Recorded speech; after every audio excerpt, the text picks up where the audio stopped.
할렐루야, 감사합니다. 오늘 오후 성경 강독은 여호수아서, 지난주에 이어서 8장 18절에서부터 35절까지의 내용을 보도록 하겠습니다. 자, 여러분들, 아이성의 전투는 이스라엘 역사 속에서 길이 남는 전투입니다. 1차 패배의 가장 근원적 이유가 하나님을 향한 신앙에 온전하지 못한 모습이었죠. 그죠? 하나님께서 전리품을 모든 것을 하나님 앞에 드려라. 그러면 하나님이 전리품이 그 탐을 나서 그런가? 아니죠. 그들에게 대한 신앙을 물어보는 겁니다. 이 모든 전쟁의 성리는 하나님으로부터 말미암았다라는 것을 그들에게 깨달아 알게 하는 전투가 바로 여리고성 전투였고, 그리고 그러한 속에 하나님을 향한 신앙을 온전히 바로 세우지 못했던 속에서 패전의 역사를 걸었던 것이 바로 아이성 전투죠.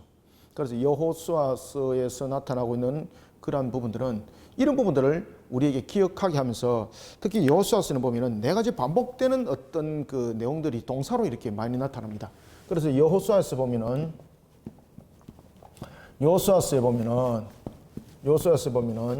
우리에게 그 반복되는 사건, 반복되는 내용을 통해서 동사가 네 가지가 등장합니다. 동사가 네 가지. 이 동사가 네 가지가 등장하는데, 그 중에서 제일 첫 번째 동사가 뭔가 하면은, 어떤 내용과 관계 있는가 하면은 건너라는 것과 관계 있습니다. 건너다. 그죠? 이들이 건넜던 이유가 이 속에서 다 무엇이 이루어지고 있는 겁니까? 언약을 성취하는 측면에서의 이 내용들이죠. 그 다음에 이 건너라라는 것을 통해서도 이 반복되는 내용 동사를 통해서 무엇을 말하고 있습니까? 하나님을 향한 순종의 신앙을 우리에게 보여주고 있습니다. 그 다음에 또 두 번째 여호수아서에서 반복적으로 나타나는 내용, 동사의 두 번째 동사는 뭔가 하면은 취하다입니다. 취하다. 제가 방금 말씀드렸죠. 그죠? 취하다. 자, 취하다. 이런 부분들은 하나님의 모든 부분들은 누구로부터 그 성리가 이루어집니까? 그렇죠. 하나님으로부터 말미암다는 것을 알게 하게 하시고, 그리고 이 부분도 순종하는 신앙을 우리에게 나타냄이죠. 취하라. 전리품을 취하라. 전리품을 취하지 마라. 그죠? 모든 것을 하나님께 드리라. 라는 부분들. 그 다음에 또한 우리가 여호수아서 이러면은 또 우리가 머릿속에 남는 것이 이제 뒤에 가면 이제 그런 부분들이 이제 쭉 이제 등장하죠. 뒤에 보면은 여호수아에서 보면은 그 기업의 분배에 관한 부분들이 나타나죠. 그래서 세 번째 동사는 여호수아서에서 나타나는 주요한 특징 가운데서 세 번째 동사는 바로 나누다입니다. 나누다. 이것은 기업에 대한 부분뿐만 아니라 우리가 전리품에 대한 부분들도, 성리에 관한 부분들도, 이 모든 부분들이 나누다라는 것이죠. 그때에 이 모든 부분들도 나누는 것도 그렇고, 그리고 성리를 쟁취하는 부분들도 이 모든 것이 무엇으로 말미암아 이루어지는 겁니까? 그렇죠. 순종하는 신앙으로 전부 다 이루어지는 겁니다. 하나님께서 말씀하신 대로 나누는 거예요. 그죠? 하나님께서 기업도 나는 저쪽 찾아가고 싶어요. 이것이 아니죠. 하나님께서 말씀하신 대로 나누는 대로 어떻게 하는 겁니까? 순종하는 겁니다. 그래서 여호수아서에는 이런 부분들에 대한 네 가지 동사가 전부 다 순종으로 전부 다 연결되고 있습니다. 이거는 뭐 어떤 성경에서도 보면은 이런 부분들이 크게 이제 강조되는 부분들이 있죠. 그래서 이제 네 번째 보면은 또한 여호수아서에서 굉장히 중요한 부분들을 차지하고 있는데, 그들이 전쟁을 치르기 전에, 또한 전쟁을 치르고 난 이후에 항상 그들이 무엇을 했습니까? 하나님을 예배했죠. 그죠? 예배. 그래서 네 번째 동사는 예배하다. 이 동사가 여호수아에서 반복적으로 나타나는 중요한 내용들입니다.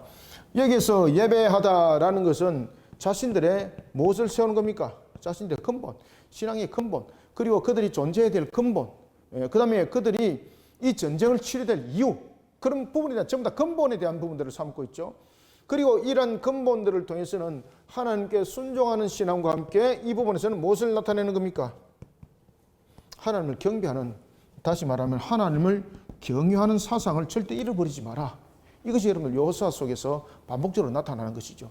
그래서 이 네 동사가 보면은 이런 순종과 하나님을 경외하는 부분들을 우리에게 증거해주고 있는 것이 여호수아서이기도 합니다. 자, 이런 속에 그들이 이제 아이성 전투를 제2차 전투를 벌리게 되는 겁니다.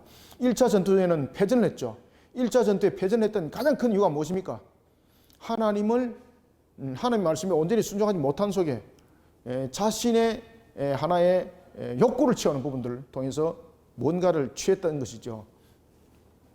우리가 여러분들 기도도 보면은 우리가 하나님을 향한 신앙 속에서 드리는 기도가 있고 내 욕구를 채우고자 하는 기도가 있지 않습니까? 이건 신앙이 아닌 거 알고 계시죠? 그죠? 그래서 하나님께서는 내 욕구와 내 필요가 아니라 항상 하나님의 말씀에 대한 그 신앙 속에 순종하는 것을 항상 첫 번째로 얘기하는 겁니다. 그런 속에 여러분 하나님을 경외한 신앙이 나타나지, 이런 순종하는 신앙이 되지 않는 상태에서 어떻게 여러분 하나님을 경배하고 하나님을 경외하는 신앙들이 나타나겠습니까? 그거는 어느 도단입니다. 절대 나타날 수 없습니다. 아시겠죠? 그래서 이런 부분들이 여호수아서에서 보면은 이렇게 반복되어져 나오고 있는 것을 볼 수 있습니다. 그 다음에 또 오늘 본문 속에서 나타나고 있는 또 특이한 점 하나. 오늘 보면 이런 반복적 동사 속에서 오늘 본문이 그 내용들이 담겨져 나갑니다. 그 다음에 오늘 본문에 나타나고 있는 두 번째 특이한 사항, 그것은 뭔가 하면은, 자, 여러분들, 여호수아에서 보면은 하나님의 언약을 재확인하는 장면이 등장합니다. 여호수아에 보면은 하나님의 언약을 재확인, 하나님께서 모세를 통해서 언약하셨던 내용들이 있거든요. 뭐 이런 부분들. 여호수아서는 하나님의 언약을 재확인하는 부분들이 두 차례 등장합니다. 두 차례. 첫 번째는 언제 등장할까요? 오늘 본문입니다. 오늘 본문에 보면은 아이성 전투를 마치고 난 이후에 이스라엘 백성들이 지금 어느 산에 섭니까? 그렇죠. 에발산에. 아이성 전투 이후에. 아이성 전투 이후에 하나님의 언약을 재확인하는 장면이 등장하고요. 그 다음에 두 번째는 여호수아서에서 하나님의 언약을 재확인하는 등장이 언제 등장할까요? 여호수아의 끝말에 가면은 누가 생이 마감됩니까? 여호수아가 생이 마감되죠. 그때 여호수아가 생이 마감될 때 마지막 고별 설교를 하게 되죠. 그 마지막 고별 설교를 했던 곳이 바로 세겜이었습니다. 그래서 두 번째 재확인은 세겜에서 일어납니다. 세겜에서 일어나는데 이것이 무엇입니까? 여호수아의 고별 설교입니다. 이 유명한 내용들이 등장하죠. 이때 고별 설교 내용은 무엇입니까? 나와 우리 집은 오직 여호와 하나님 한 분만을 섬길 것이니 너희들도 누구를 섬길 것인지 결정하라. 그때 여호수아 그렇게 이야기하게 되는 거죠. 그때 이스라엘의 온 무리들이 뭐라고 고백하게 되는 겁니까? 우리도 오직 여호와 하나님 한 분만을 섬기겠습니다. 이것이 그 유명한 고별 설교에 대한 내용입니다. 자, 이런 부분들이 오늘 본문 속에 중요한 내용들이 등장을 합니다. 자, 이런 내용들을 우리가 머릿속에 각인하면서 자, 18절부터 35절까지의 내용을 한번 보도록 하겠습니다. 자, 18절 한번 봅시다. 18절 시작. 여호와께서 여호수아에게 이르시되 네 손에 잡은 단창을 들어 아이를 가리키라. 내가 이 성읍을 네 손에 넘겨주리라. 여호수아가 그의 손에 잡은 단창을 들어 그 성읍을 가리키니. 자, 여러분들, 대체로 이제 단창은 대체로 보면은 이제 짧은 거리에 전투를 할 때 필요한 것이 단창이고, 그 다음에 조금 더 멀리 있는 상대를 찌를 때는 긴 창이지 않습니까? 그리고 이제 던지는 창도 단창이 아니고 긴 창으로서 그 상대를 던지게 되는 거죠. 그런 부분에 대해서 이제 기능들이 있는데, 또 이런 단창은 또 신호라든지 이런 것을 또 주는데 또 요긴하게 또 쓰임을 받았던 것입니다. 단창을 들었다는 것은 일단 전쟁이지 않습니까? 자, 그래서 지난주에도 우리가 이제 보았습니다만은 하나님께서 여호수아를 통해서 매복을 형성하라 그러죠. 그때 그 매복을 형성하게 되면서 무리를 나누게 되는 거죠.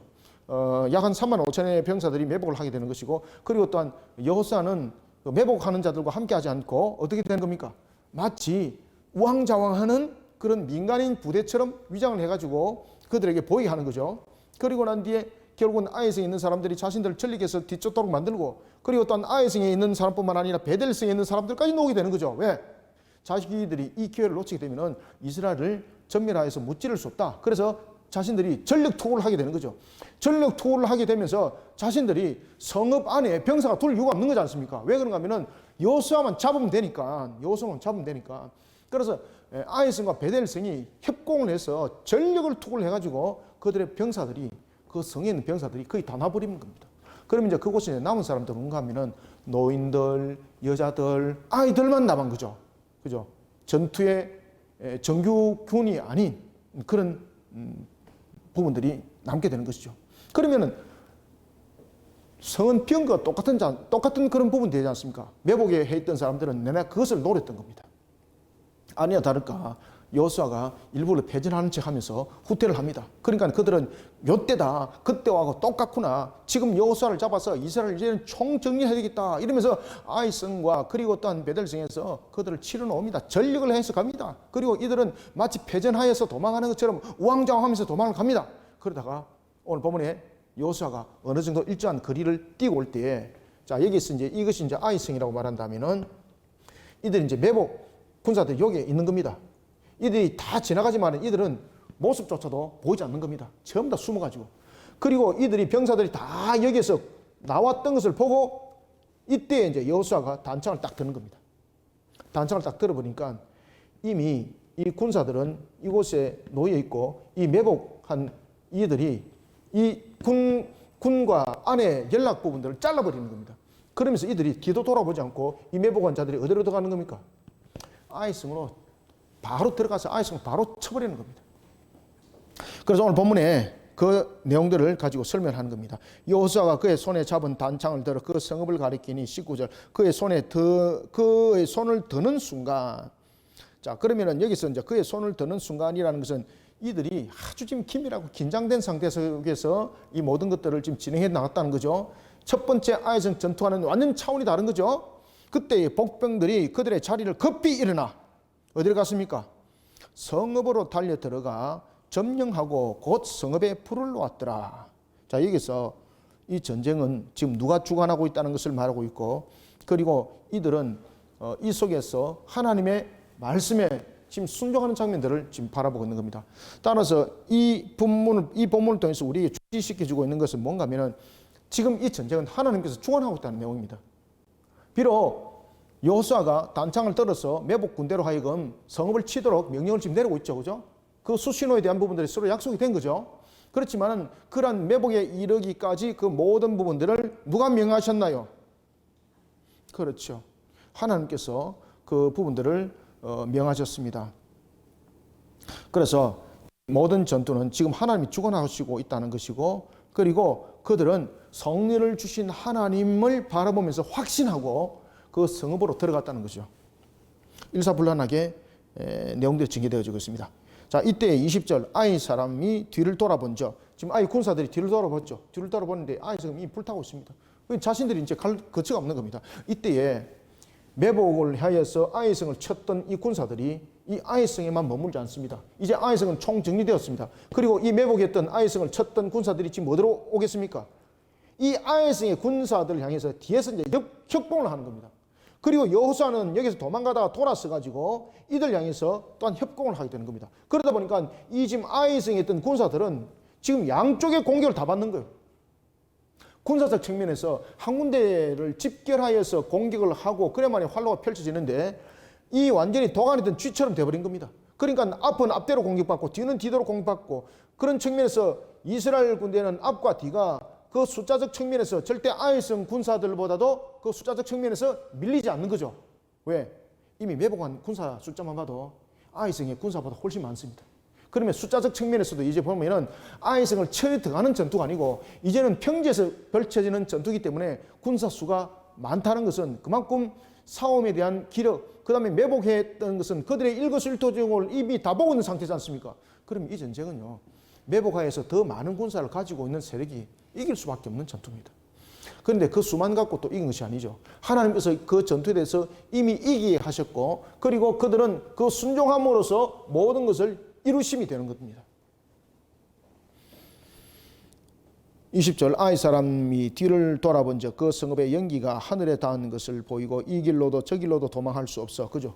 그러니까 이 길로도 저 길로도 도망할 수 없고 이렇게 고립되어 있는 겁니다. 이 길로 저 길로도 도망할 수 없이 되었고 광야로 도망하던 이스라엘 백성은 그 추격하던 자에게로 돌아섰더라. 그러니까 광야로 도망하던 자들이라는 것은 여호수아를 비롯한 이들이죠. 이들도 이제 돌아서 가지고 이들을 협공하는 거예요. 그래 이들이 도가니든 쥐가 된 겁니다.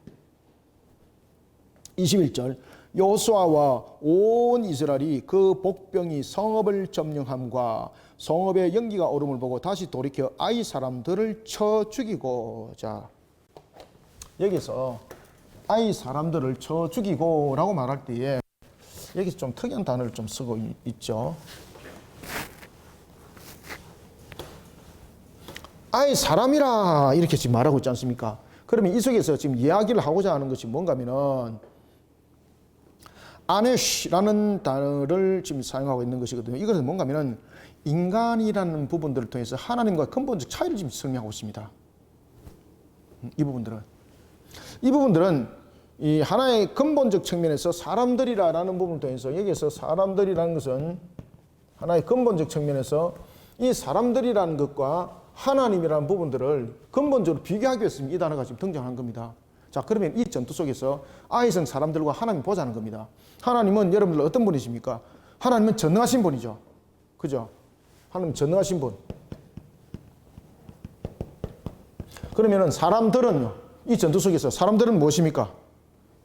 능력이 미천하죠. 하나님 앞에. 모든 것이 미천하죠. 미천한 존재.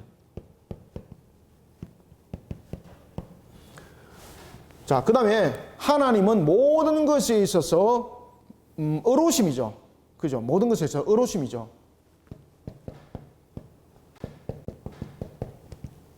그럼 여기서 이제 사람들은 무엇이 중심이 되는가 하면 불의한 자들을 말하고 있는 겁니다. 우상 숭배자들. 하나님께서 여러분 아이성 전투를 왜 치라 그랬을까요? 왜 하나님께서 여리고성을 치라 그러고 왜 아이성을 치라 그랬을까요? 그들을 그냥 적군이기 때문에 치라는가요? 아니죠. 전부 다 그 가나안 점령에 대한 정복 전쟁에서 여호수아 속에서도 나중에 이야기가 나옵니다만은 뿐만 아니라 이제 그 우리가 이제 사사기도 이제 돌아보면 이제 그런 내용들이 다 등장합니다. 무엇과 전부 다 결탁되어 있는가 하면은 우상 숭배와 전부 다 연결되어 있습니다. 그래서 여기에서 사람들이라는 것은 불의함과 연결되어 있습니다. 불의함과. 아시겠죠? 그래서 여기서 말하는 사람들이라는 것은 비교급적 측면에서 하나님과 비교를 하고 있는데 존재적 측면에서 하나님은 전능하신 분이고 사람은 미천한 존재고 그리고 또한 공의로움에 대한 부분에서는 하나님은 의로우신 분인데 사람은 불의함이죠. 이런 지금 전쟁이 지금 일어나고 있다는 겁니다. 그래서 이 전쟁이 거룩한 전쟁이라는 것을 설명하고 있습니다. 정복 전쟁이 아니라 아시겠죠? 우리가 가나안 전쟁을 우리가 정복 전쟁이라고 그러잖아요. 그런데 가나안 전쟁을 정복 전쟁이라고 말한다면 이것은 하나의 그 무기를 들어서 땅을 차지하는 측면에서 야욕에 해당되는 부분들이 강하죠. 그래서 우리는 이런 가나안 정복 전쟁을 갖다가 우리는 정복 전쟁이라고 말하기보다는 무슨 전쟁입니까? 하나님의 거룩함에 대한 회복을 시키는 전쟁이죠. 그래서 의로우심의 전쟁.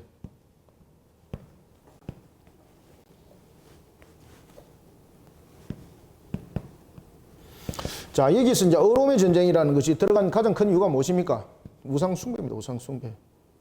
하나님께서 지금 가나안 정복 전쟁을 일으켰던 가장 큰 이유가 그 땅을 정복해서 이스라엘에게 땅을 주기 위해서가 아닙니다. 우상 숭배에 대한 심판입니다. 이거는. 그래서 의로운 전쟁은 바로 우상 숭배에 대한 심판입니다. 심판. 그것이 가나안 정복 전쟁입니다. 가나안 정복 전쟁.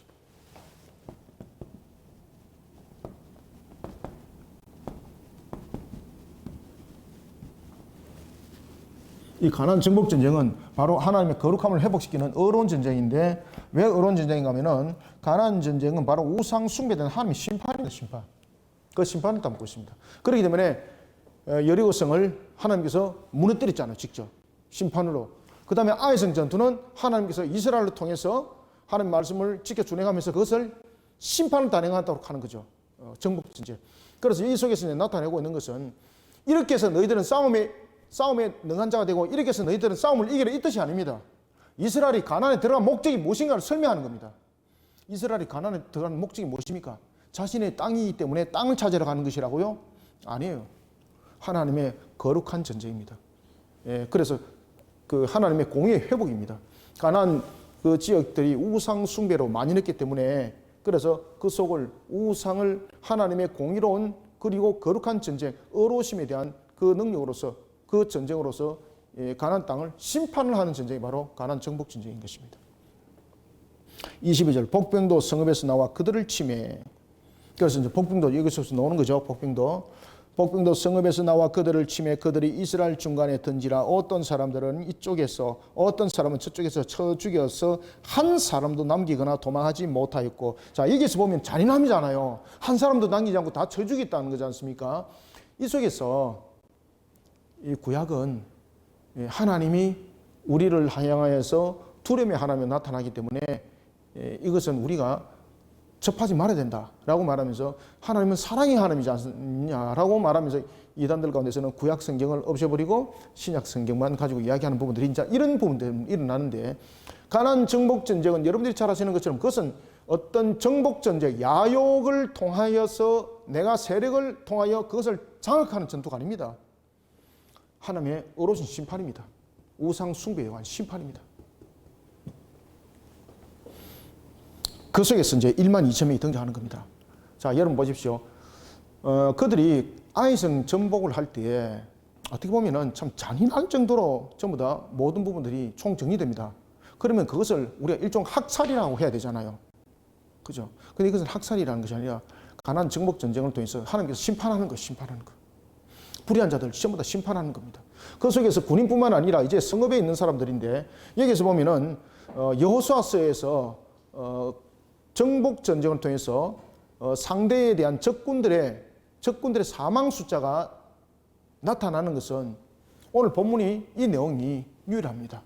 그런데 오늘 본문에 보면은 아이성 전투에서 몇 명이 사망합니까? 12,000명인데 이 12,000명이 누구라고 지금 나와 있습니까? 남녀입니다. 남녀. 그럼 여기에서 남녀라는 것은 전투 인력이 아니죠. 그죠? 아이성은 작은 성입니다. 작은 성임에도 불구하고 군사도 있었고 민간인들도 있었던 거죠.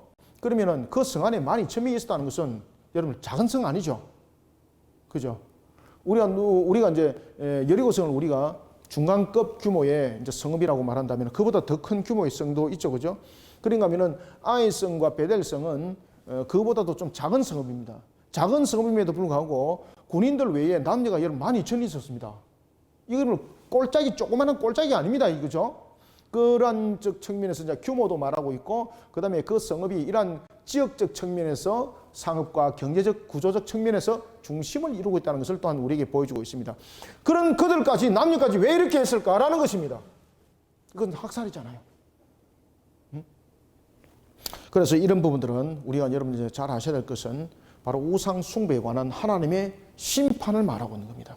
그래서 아이성 전투에서 보면은 아이성의 왕을 생포를 해가지고 그를 어떻게 하는가 하면요, 나무에 매답니다.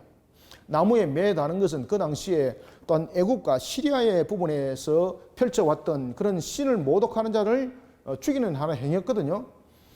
그런데 이 아이성 전투 속에서 그러한 성읍에 있던 왕을 왜 나무에 달았을까라는 것입니다. 이것은 바로 하나님을 향한 심판을 말하고 있는데, 그런데 이 아이성 전투 속에서 그 왕을 나무에 달았던 것을 이와 같은 그 당시에 우상 숭배적 요소 속에서 처형을 했던 그런 형태가 아니라는 것을 오늘 본문에서 등장하고 있습니다. 그것은 바로 뭔가 하면은 아이 왕을 저녁 때까지만 매달아 놓고 해질 때 내려놓습니다. 그 당시에 여러분 전쟁에 승리를 거뒀던 이런 아시리아라든지 애국 같은 경우는요, 그들을 영원히 그들 속에서 격리시킨다 이래가지고 그냥 달아놓죠. 달아놓고 짐승들이 와서 뜯어먹고 그대로 그냥 방치시켜 놓는 거죠. 그런데 율법에서는 여러분 보시면은 그 시신을 밤이새도록 율법에서는 시체를 밤이새도록 매달아 놓지 못하고 금하도록 하고 있죠. 오늘 본문에 보면 그 말씀을 지키는 겁니다. 자, 이제 보겠습니다. 23절 아이 왕을 사로잡아 여호수아 앞으로 끌어왔더라. 이스라엘이 자기들을 광야로 추격하던 모든 아이 주민을 들에서 죽이되 그들을 다 칼날에 엎드러지게 하여 진멸하기를 마치고 온 이스라엘이 아이로 돌아와서 칼날로 죽이매. 그죠? 이거 심판입니다. 우상숭배에 대한 심판을 말하고 있는 겁니다. 25절 그날에 엎드려진 아이 사람들은 남녀 모두가 12,000명이 있더라. 12,000명. 작은 숫자 아니죠. 그런데 여자들, 아이성 사람들인데 남녀, 이거 다 죽일 필요 없는 거잖아요. 그런데 이것은 죽였다는 것이 아니라 바로 죽은 자의 숫자가 기록된 것은 이것은 아이성 전투는 결코 작은 성이 아니라는 것과 여리고성보다는 작지만은 규모가 그래도 이 성읍이 중심을 그 지역을 통해서 이루고 있다는 것을 설명하면서 바로 심판을 말하고 있습니다. 우상 숭배하는 심판. 26절 아이 주민들을 진멸하여 바치기까지 여호수아가 단창을 잡아 든 손을 거두지 아니하였고. 왜냐하면 이 전투가 무엇을 의미를 하고 있는가 하면 여호수아가 지금 단창을 잡았는데 그것을 거둬들이지를 않았다는 겁니다. 이 전투가 무슨 전투라는 겁니까? 이것이 정복전쟁이 아니라는 겁니다. 분명히 형태는 정복전쟁인데 어떤 자신들의 땅을 확보하기 위한 또는 자신들의 야욕의 어떤 성취를 이루기 위한 그런 전쟁이 아니라는 거예요. 그래서 여호수아가 그 단창을 내려놓지 않는 것은 지금 하나님의 명령에 수행하는 겁니다. 하나님께서 여호수아에게 지금 명령을 한 것이죠. 그대로 지금 수행하는 겁니다. 그래서 그는 어떤 관계 속에서도 지금 개인적인 그런 취향적 측면에서 자신의 어떤 욕구를 채우고 자신의 야욕을 채우고 지금 이 전쟁을 벌리질 않았다는 거예요. 그래서 그 전쟁을 일명 무슨 전쟁이라고 말하는 겁니까? 거룩한 전쟁이라고 말하는 겁니다. 거룩한 전쟁.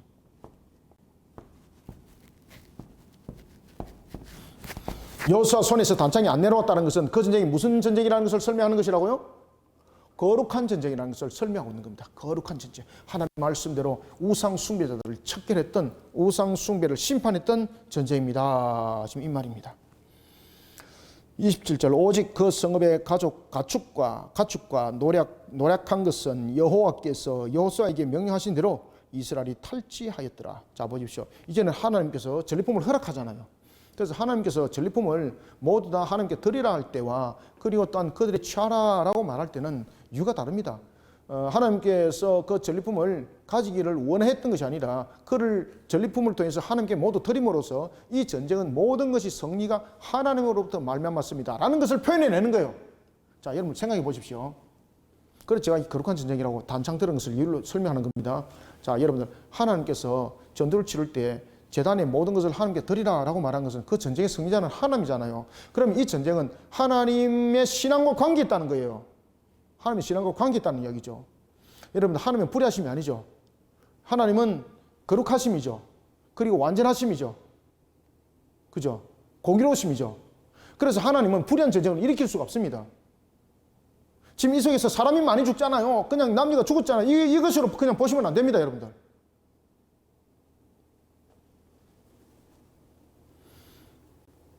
우리가 신앙을 지키기 위해서 이런 전쟁을 빌릴 이유가 있는가라고 우리는 또 말씀을 줄 수 있는데 그런데 하나님께서 우리를 만드신 창조 목적을 잘 기억하셔야 됩니다.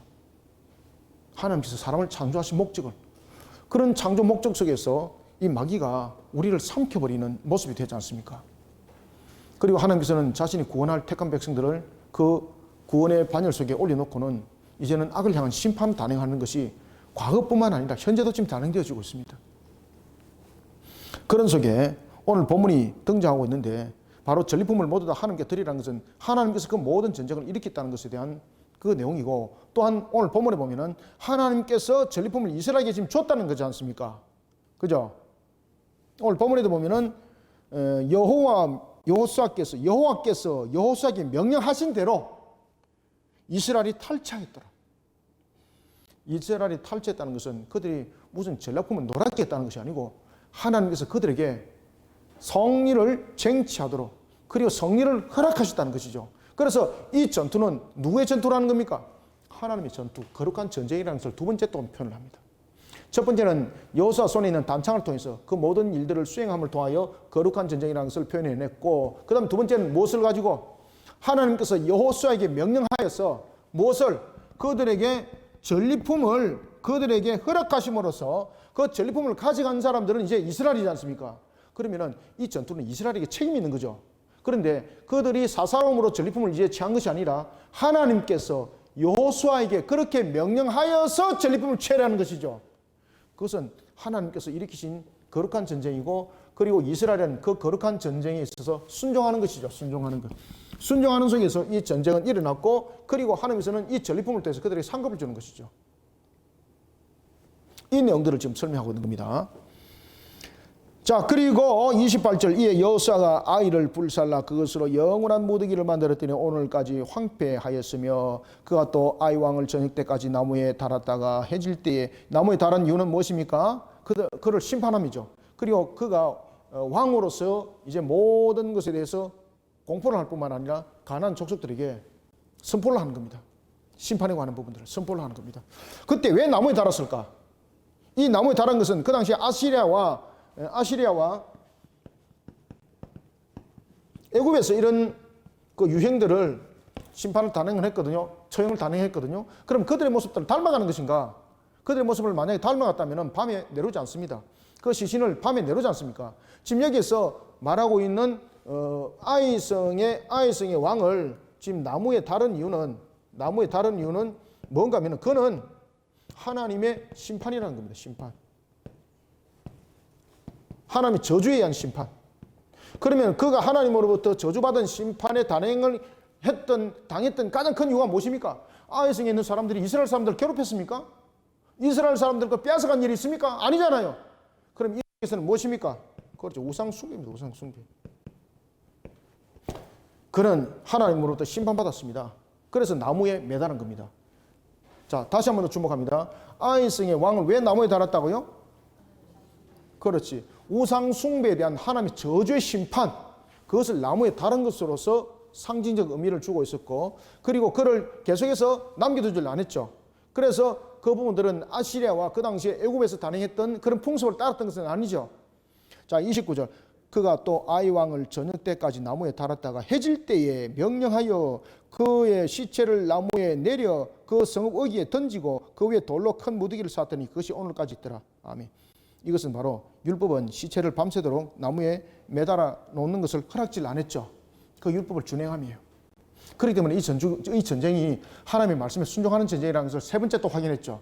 첫 번째는 무엇으로 이것을 확인했습니까? 여호수아의 단창을 통해서. 두 번째는 전리품을 통해서. 세 번째는 나무에 달린 아이 왕의 시신을 통해서. 세 번째. 자, 30절 그때에 이 내용에서 그때라는 것은 이제 아이성 전투의 승리 후에 이스라엘들의 모습들이 지금 이제 강조되어지고 있습니다. 그때 여호수아가 이스라엘의 하나님 여호와를 위하여 에발산에 한 제단을 쌓았으니. 자, 이제 내용들이 이제 좀 달라지잖아요. 그래서 이 부분들은 모든 부분들이 하나님의 거룩한 전쟁이었고, 그리고 이 속에서 이제 앞에 제가 말씀드렸던 것처럼 이스라엘 백성들에게 나타났던, 그리고 여호수아서에서 나타났던 언약을 재확인하는 예식이 두 번 등장하게 되는데, 그 첫 번째 오늘 장면입니다. 에발산에 세웁니다. 자, 여러분, 에발산 그러면은 누가 머릿속에 퍼뜩 생각납니까? 모세, 그죠? 거리심 6지파, 에발의 6지파.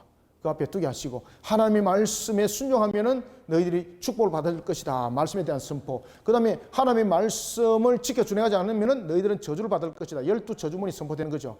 그런 거리심과 에발, 특히 에발산에 세우게 되는 것입니다. 그것은 하나님의 말씀에 대해서 그들은 어떤 관계 속에서도 하나님의 말씀을 떠나지 않겠다는 겁니다. 에발산에 한 제단을 쌓으니 이는 여호와의 종 모세가 이스라엘 자손에게 명령한 것과 모세의 율법책에 기록된 대로 쇠 연장으로 다듬지 아니한 쇠 돌로 만든 제단이라. 무리가 여호와께 번제물과 화목제물을 그 위에 드렸으며. 자, 여러분들, 에발산에 제단을 쌓았다는 것은 신명기 27장 4절과 5절의 말씀 성취죠.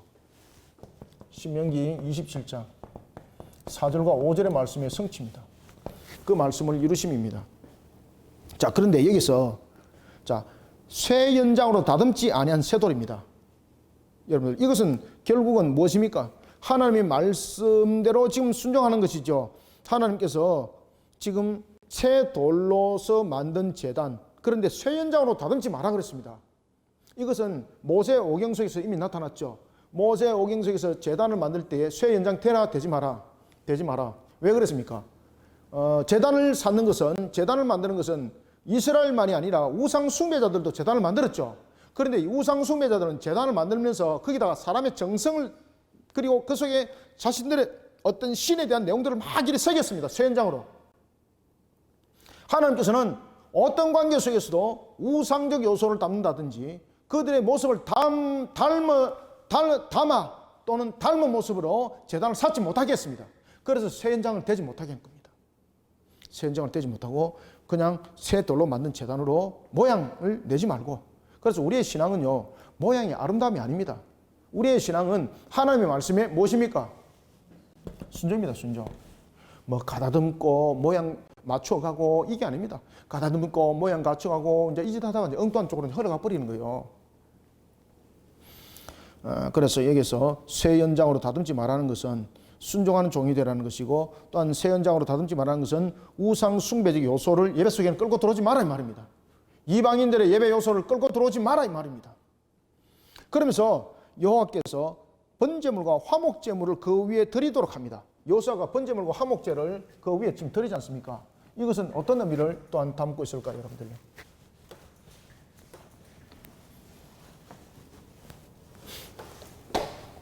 세 가지의 중요한 의미가 있는데, 첫 번째는 언약 관계를 재확인하는 겁니다. 언약 관계. 언약 관계를 재확인하는 겁니다. 그 다음에 두 번째는 번제물과 화목제물을 그 위에 드렸다는 것은, 두 번째는 무엇을 담고 있는가 하면은 바로 언약을 지키는 순종과 순결이 전제가 되지 않으면은 성리는 없다. 언약 부분에 대해서 무엇이 담게 된다는 겁니까? 순종. 그리고 또한 순종뿐만 아니라 무엇이 함께 전제되어야 됩니까? 내 욕심, 내 탐욕, 이것이 아니라 거룩한 전쟁이 되어야 되는 거죠. 그러면 이 속에 무엇이 담게 되는 겁니까? 순결함. 따라서 여기서 보면 순종과 순결이 전제된 상태에서 이 모든 전쟁은 치러져야 된다는 겁니다. 그런 속에 이 모든 부분들은 불가능한 전쟁을 누가 이기게 하시는 겁니까? 그렇지, 하나님이 이기게 하신다는 것을 이 오늘 본문에 보면은 번제물과 화목제 속에 고백이 되어져 있습니다. 그 다음에 번제와 화목제 속에 세 번째 고백이 되어지고 있는 것은, 자, 무엇입니까? 번제와 화목제, 그러면은 모든 것은 철저히 하나님께 순종하겠다는 것이고, 그리고 모든 것은 하나님께 감사와 영광을 돌린다는 것이죠. 그죠? 그래서 하나님께 감사하는 신앙. 그러면은 번제와 이 속에서 번제와 그리고 화목제에 대한 부분들에 대해서 우리 속에 나타나고 있는 세 가지 언약 관계를 항상 재확인하고 언약 관계를 항상 잊지 말라는 것이고, 그 다음에 순종과 순결이 전제가 된 상태 속에서 전쟁은 이루어져야 되는 것이지 어떤 사리와 사욕을 닮은 또는 야욕 정복 전쟁이 아니라는 겁니다.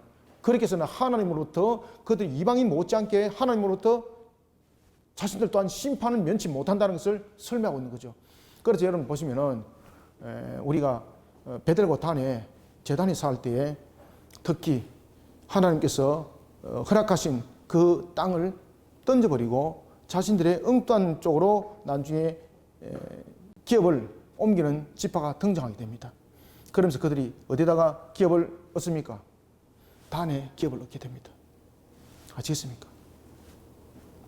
그런 속에 그들은 하나님으로부터 값을 치르게 되는 겁니다. 그래서 우리는 어떤 야욕적 측면에서 지금 이 번제와 화목제는 가나안 정복 전쟁이 어떤 개인적인 또는 지파적 측면에서 야욕을 앞세운 그런 모습 속에 전쟁이 아니라는 것을 우리에게 설명을 해주고 있습니다. 그리고 세 번째는 항상 하나님께 감사와 영광을 올려드려야 된다라는 것을 우리에게 번제와 화목제가 설명하고 있습니다. 화목제는 여러분들이 잘 아시는 것처럼 하나님께서 모든 것을 이루시게 하심에 대한 감사와 그리고 그것 또한 영광을 올려드리는 그런 평강이 함께 있는 마지막 제사가 화목제죠. 그죠? 그래서 이런 화목제를 드리게 되었던 것을 우리가 볼 수가 있습니다. 32절 여호수아가 거기서 모세가 기록한 율법을 이스라엘 자손의 목전에서 그 돌에 새기매. 왜 돌에 새겼습니까? 이스라엘이 그 돌에 새긴 것은 이스라엘에게 하나님의 뜻이 무엇인지 모든 백성들에게 명백하게, 지금 속닥거리면서 끝나는 이야기가 아니라 명백하게 모든 사람들이 다 알도록 명백하게, 누구는 알고 누구는 모르고 이것이 아니라 모두가 알도록 명백하게, 그죠? 명백하게 그 내용들을 알도록 하는 겁니다. 명백하게. 그래서 돌에 지금 그 돌에 새기는 겁니다. 32절 온 이스라엘과 장로들과 관리들과 그리고 재판장들과 본토인, 여기서 본토인들은 누구죠?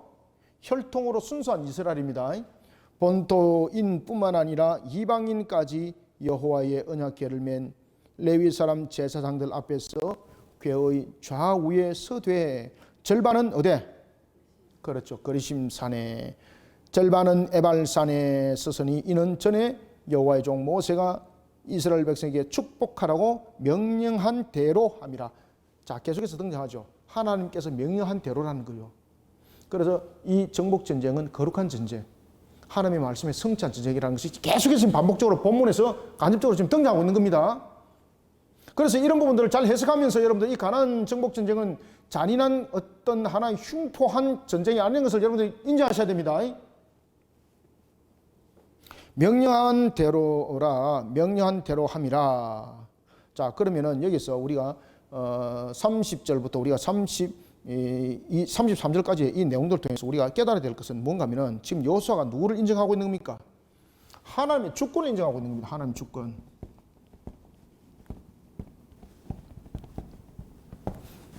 자, 여러분, 번제와 화목제를 드리는 것도 하나님의 주권을 인정하는 측면이죠. 그가 돌에 말씀을 다 새겼습니다. 그가 하나님의 주권을 인정하는 측면이죠. 하나님께서 말씀하신 것에 대해서 다 적었다 그랬지 않습니까? 하나님의 주권을 인정하는 것이죠. 자신들의 주관함이 아니라는 것입니다. 그래서 이 정복 전쟁은 누가 지금 주관하고 있다는 겁니까? 하나님이 주관하고 있는 거룩한 전쟁이라는 것을 잊지 마라. 그렇기 때문에 야욕 전쟁이 돼서는 안 된다. 근데 나중에 보면은 사사기 보면은 야욕 전쟁들이 막 일어납니다. 그래서 하나님으로부터 징책을 받는 겁니다. 34절 35절 읽겠습니다. 그 후에 여호수아가 율법책에 기록된 모든 것대로 축복과 저주하는 율법의 모든 말씀을 낭독하였으니 모세가 명령한 것은 여호수아가 이스라엘 온 회중과 여자들과 아이와 그 중에 동행하는 거류민들 앞에서 낭독하지 아니한 말이 있답다. 하나도 없더라. 아멘. 그래서 여기서 또 중요한 것은 자, 언약의 공동체가 혈연 관계가 지금 아니라는 것을 설명하고 있습니다. 동행하는 거류민들 앞이죠. 동행하는, 그죠? 동행하는 거류민들. 거류민들이라는 것은 지금 혈통적 측면에서 이스라엘이 아닙니다. 따라서 여기서 영적, 언약적 공동체라는 것은 혈연이 필연적 구성이 아니라는 겁니다. 그래서 이스라엘이 보면 자신들의 모습 속에서 아브라함의 혈통을 갖다 선민이라고 말을 하고 있는데 모세 오경뿐만 아니라 여호수아서에도 지금 그 이야기를 안 하고 있는 겁니다, 지금. 그래서 언약의 공동체는 혈연 관계가 아닙니다. 말씀의 성취, 하나님의 말씀 안입니다. 영적 공동체는 혈연으로 구성되어 있는 것이 아니라 언약을 받아들이느냐, 받아들이지 않느냐라는 부분들입니다. 그래서 이것은 뭔가 하면 언약의 공동체입니다. 언약의 공동체. 언약의 공동체. 이 언약의 공동체는 혈연이 전혀 관계가 없다는 겁니다. 전혀 관계가 없다. 그래서 동행하는 거류민이라고 이 속에 딱 적용해 주면서 나가는 겁니다. 35절. 모세가 명령한 것은 여호수아가 이스라엘 온 회중과 여자들과 아이와 그들 중에 어떤 동행하는 거류민들 앞에서 낭독하지 아니한 말씀이 하나도 없더라. 언약 백성은 겉으로만 드러나는 사역으로 끝나는 것이 아닙니다. 하나님의 말씀을 잊지 않는 존재, 그리고 어떤 위기와 어떤 상황 속에서도 하나님의 언약의 말씀을 항상 들음으로써, 그리고 하나님의 그 말씀에 항상 지켜 준행함으로써 언약의 공동체는 성립이 된다는 겁니다. 그리고 또한 우리가 여호수아를 통해서 또한 깨달아야 될 것은 여호수아는 우리에게 계속해서 가나안 정복 전쟁을 흉포화 또는 우리에게 정복과 야욕을 통한 그 성취를 이루고자 하는 개인의 어떤 욕망을 채우고자 하는 그런 것이 아니라는 겁니다. 바로 하나님의 거룩한 전쟁, 우상 숭배를 향한 거룩한 하나님의 전쟁, 그리고 그런 상태 속에서 이루어지는 하나님의 언약의 성취, 이것이 여호수아를 통해서 지금 강조되어지고 있는 겁니다. 아시겠죠? 특히 여호수아에서 보면 내 전쟁 치르고 그러지 않았습니까? 나중에 뒤에 가면 이제 아이란 꼴짝이 또 사건도 또 일어나지 않습니까? 거기서 보면 내 뭐 죽이고 이런 것밖에 없는 거잖아요. 얼마나 여러분 많이 죽는지 모릅니다. 얼마나 많이 죽는지 모릅니다. 여호수아서, 사사기 너무나도 죽는 내용들이 많습니다. 끔찍한 내용들이 많습니다. 열왕기서도 가면 죽는 내용들이 너무나도 많습니다. 이 공통점들이 전부 다 무엇입니까? 우상 숭배를 향한 하나님의 심판입니다. 심판. 그것을 우리가 인위적 측면에서 한 단면만 보시면 안 됩니다. 아시겠죠? 그죠? 자, 이런 속에서 우리의 신앙관들이 좀 더 밝아지는 모습들이 되길 바랍니다. 자, 오늘은 여기까지 하겠습니다. 기도하고 마칩니다. 하나님 감사합니다. 주님께서 오늘도 우리에게 거룩한 전쟁, 우상 숭배를 향한 하나님의 심판을 우리로 하여금 다시 돌이켜보게 하시니 우리의 신앙들이 어떤 관계 속에서도 사람들의 인위적 말에 저울질 당하지 않게 해주시옵소서. 오늘도 우리에게 정복 전쟁이 아니라 거룩한 하나님의 산 역사, 우상 숭배를 향한 심판, 이 또한 우리의 삶들 속에서 일어난 줄 압니다. 오늘도 우리의 거룩한 전쟁들, 하나님의 뜻을 세워나가는 일에 우리의 모습들의 신앙의 근본들이 온전히 바로 세워져서 하나님의 나라를 위해서 달려가는 걸음이 되게 하여 주옵소서. 우리 거리심교회 성도들, 또한 우리 교회를 돕고 섬기는 손길들, 모든 우리의 동력자들 주께서 기억하여 주시고 주 앞에 영광된 걸음을 걸어가기에 부족함이 없도록 우리에게 말씀의 신앙으로 우리의 근본들을 온전히 세워 주의 뜻 이루게 하여 주옵소서. 내 뜻대로 마옵시고 아버지의 뜻대로 하옵소서라고 겟세마네 동산에서 기도했던 예수님의 그 모습처럼 우리의 뜻을 세우고자 하는 야욕을 채우고자 하는 그런 욕심에 자신의 탑을 세우고자 하는 전쟁이 아니라 하나님의 거룩한 전쟁의 산 도구가 되는 교회 성도들이 되게 역사하여 주옵소서. 예수님의 이름으로 기도드립나이다. 아멘.